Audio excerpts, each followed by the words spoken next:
Andhra Pradesh deputy ముఖ్యమంత్రి కొణిదెల పవన్ కళ్యాణ్ గారి మీద ఏదో జరుగుతుంది కుట్రని. ఎందుకంటే ఇది ఈరోజు అంశం కాదు, ఎప్పుడు కూడా పవన్ కళ్యాణ్కి ఏదో జరగబోతుంది, పవన్ కళ్యాణ్ గారికి ప్రాణహాని ఉంది, పవన్ కళ్యాణ్ గారి సెక్యూరిటీ పెంచాలి. ఒకటి కాదు రెండు కాదండి, చాలా పెద్ద ఎత్తున ప్రచారం జరుగుతున్న అంశం.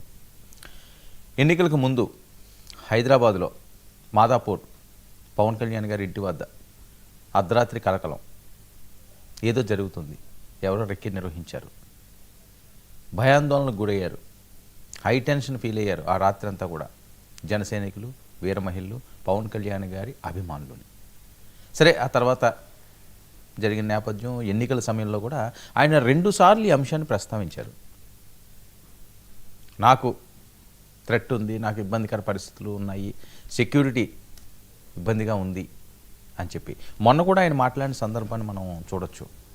ఎందుకంటే నాకు కొద్దిగా సెక్యూరిటీకి సంబంధించి ఇబ్బంది ఉంది, మోదీ గారు, ప్రధాని మోదీ గారు స్పెషల్ సెక్యూరిటీయే నాకు చెప్పిన పరిస్థితి, నేను ప్రతి దగ్గర ఆగలేకపోతున్నాను, వెళ్ళలేకపోతున్నాను అని చెప్పడమే కాకుండా గతంలో పిఠాపురం అనేయండి, కొన్ని ప్రాంతాల్లో అభిమానుల ముసుగులో ఎవరో వచ్చి ఆయన మీద గోర్లతో రెక్కడమో లేకపోతే బ్లేడ్లతో గీర్చడమో ఇలాంటివి చేస్తున్నారని కూడా పెద్ద ఎత్తున వార్తలు వచ్చిన సందర్భాన్ని మనం చూసాం.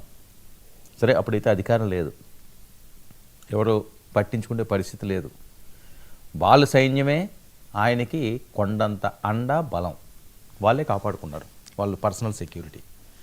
సో ఇప్పుడు డిప్యూటీ సీఎంగా అయిన తర్వాత జెడ్ కేటగిరీ ఉన్న పవన్ కళ్యాణ్ గారి టూర్లో, కోనసీమ టూర్లో ఒక అగంతకుడు ఆయన చుట్టూ తిరిగాడు.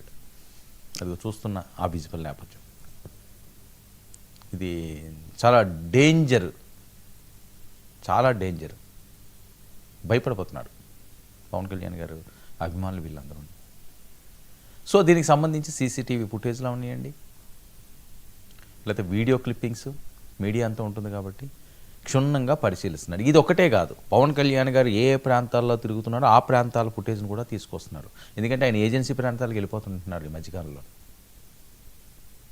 ఏజెన్సీ ప్రాంతాలకు వెళ్తున్నారు, మన్యంలోకి వెళ్తున్నారు, ఎక్కడ ఏం జరుగుతుందో తెలియని పరిస్థితి.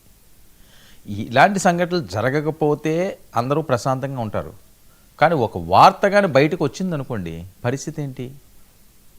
ఆవేదన, ఆందోళన, ఏం జరుగుతుందో తెలియని సిచ్యువేషను, చాలా ఇబ్బందులు పడాల్సి వస్తుంది. అందువల్ల పవన్ కళ్యాణ్ గారి ఒంటి మీద ఈగ వాళ్తేనే అది ఏ కొలుగులో దాకున్నా సరే దాన్ని మట్టు పెట్టేస్తారు, అంత వీరాభిమానులు ఉన్నారు ఆయనకి. అలాంటిది ఆయనకి ఏదైనా హాని కలిగించాలని ఆలోచన ఎవరికన్నా వచ్చిందని తెలిస్తే భూమి మీద నూకలు చెల్లిపోయినట్టే, అందులో ఎటువంటి అనుమానం అవసరం లేదు. ఎందుకంటే అంత కసి, అంత ప్రేమ, ఆయన దేవుళ్ళ కదా అంటారు, ఆయన భక్తులే ఉన్నారు, ఫ్యాన్స్ లేరు పవన్ కళ్యాణ్ గారికి. మరి కోనసీమలో జరిగిన ఈ అంశం ఎక్కడితో పరిమితం అయిందా? నిజంగా ఆగంతకుడు ఎవరు? వైఎస్ఆర్సీపీ అంటారు, లేకపోతే ఇంకో పార్టీలు, ఇందులో పార్టీలు ముడిపెట్టడం మంచిది కాదు, ఎవరో అభిమానులు ఎవరున్నారో ఏంటో అదంతా వేరే అంశం. కానీ ఇది మాత్రం ఆసక్తికరంగా ఆలోచించదగ్గ అంశమే. ఎందుకంటే ఆయన ఎర్రచందనం స్మగ్లర్స్తో పెట్టుకున్నారు, బియ్యం మాఫియాతో పెట్టుకున్నారు, ఇంకా చాలామంది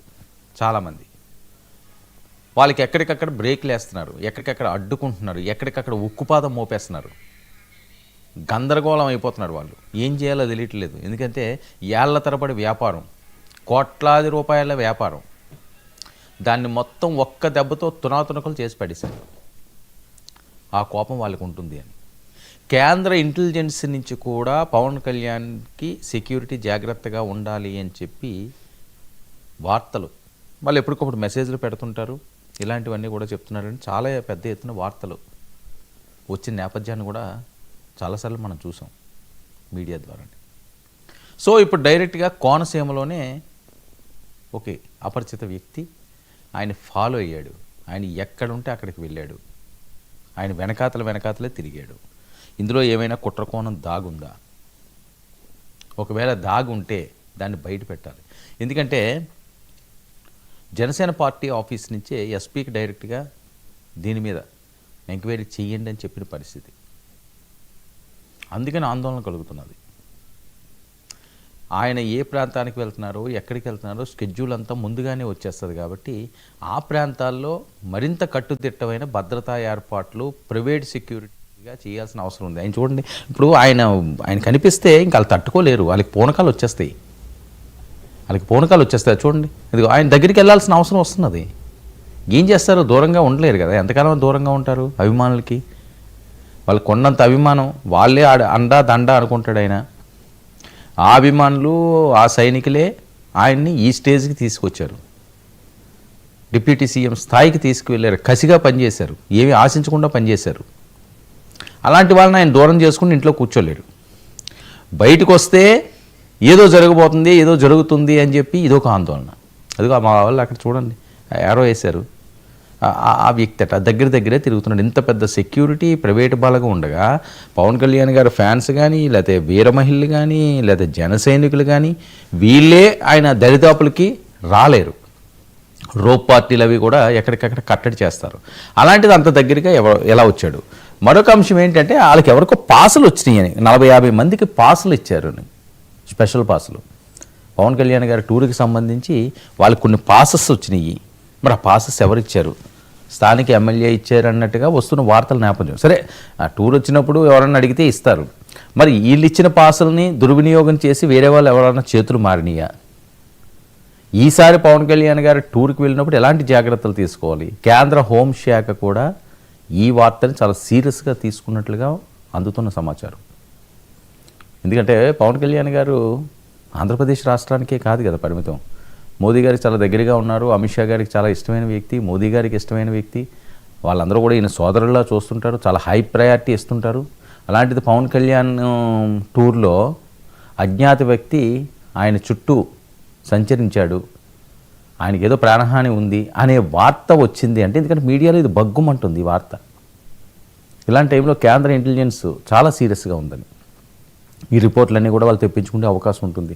గతంలో పవన్ కళ్యాణ్ గారి టూర్లు సీసీ ఫుటేజ్లో వీడియో క్లిప్పింగ్స్ ఏమున్నాయో అవి కూడా క్షుణ్ణంగా పరిశీలిస్తున్నారట ఇప్పుడు.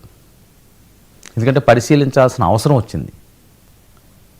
సో ఈ మొత్తం నేపథ్యం చూసుకుంటే, ఒకటి, పవన్ కళ్యాణ్ గారు ఇకపై జాగ్రత్తగా ఉండాల్సిన అవసరం ఉంది.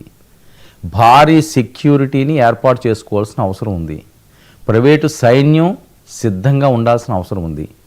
ఆయన టూర్లకు వెళ్ళినప్పుడు ఇంటీరియర్ ప్లేసెస్కి కానీ లేదా ఏజెన్సీ ప్లేసెస్కి కానీ వెళ్ళినప్పుడు భద్రత మరింత రెట్టింపు చేయాలి. ఇది ప్రధానంగా వాళ్ళ అభిమానులు కోరుకుంటుంది. లేదు అంటే వాళ్ళు రోడ్డు ఎక్కుతామంటున్నారు, వాళ్ళు సైన్యం అయిపోతారు, ఇంకా ఏది అవసరం లేదు, Z+ కేటగిరీ కూడా అవసరం లేదు. పవన్ కళ్యాణ్ గారు అభిమానులు ఆయన కానీ రౌండ్ చేశారంటే, ఆయనకి కానీ గోడలా నిలబడ్డారు అంటే దేన్నన్నా వాళ్ళు అడ్డుకుంటారు, దేనికి వాళ్ళు భయపడరు. సో పర్సనల్గా వచ్చి మా దేవుడిని మేమే ఏ ప్రాబ్లం లేకుండా చూసుకుంటాం, మేమే అడ్డుంటాం, అంత ఆగ్రహం, అంత ఆవేశం, అంత కసిగా ఉంటారు వాళ్ళు. సో చాలా జాగ్రత్తగా ఉండాల్సిన అవసరం ఉంది ఇప్పుడున్న సిచ్యువేషన్లోని. జరగరాంది ఏదన్నా జరిగితే అల్లకల్లోలం, ఆ ఛాన్స్ ఎట్టి పరిస్థితుల్లోనూ ఎవరికి ఇవ్వకూడదు.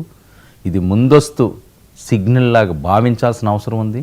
ఇకపై బందోబస్తు ఏర్పాట్ల అంశంలో కానివ్వండి, ఆయన టూర్ స్కెడ్యూల్ అవసరంలో ఉన్నాయండి, చాలా జాగ్రత్తలు తీసుకుని మెయింటైన్ చేయాలి.